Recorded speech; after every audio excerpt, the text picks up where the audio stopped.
dem wir's krank und kränker, die kehrt schon lang zum Henker. Und auf dem Hirn hat's Krätzen und ein grausliches Gewächs. Erst meiner Söh, ich glaub, das ist a Hex.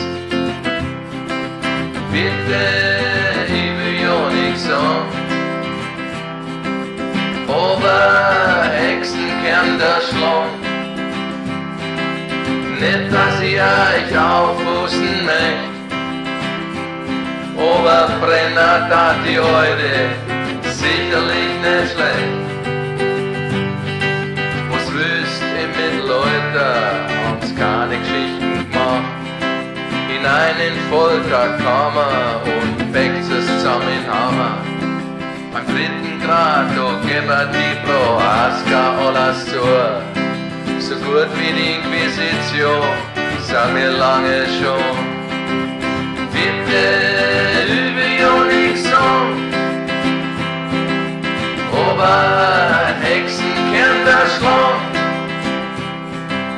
Nicht, dass ich euch aufpusten möcht, aber Brenner tat die heute sicherlich nicht schlecht.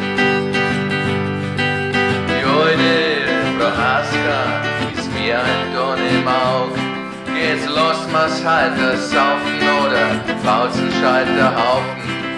Ich kann sie heut nicht leiden und ich hab meinen Grund. Die heut sich gleich bei Kotzen und ich steh nur auf Hund.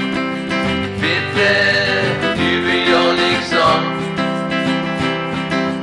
aber Hexen können das schlagen. Nicht, dass ich euch aufpusten möcht, aber Brenner tat die heute sicherlich nicht schlecht. Kommt's Burschen, drum ein Holz zusammen, mach mal a Feier und drauf mit ihr, das wär a Geschichte und zwei Katzen klein mit. Und dann schauen wir zu, reimen uns die Hände, jawohl, das wär was. Bitte, übe ja nix an, aber Hexen können das schlagen.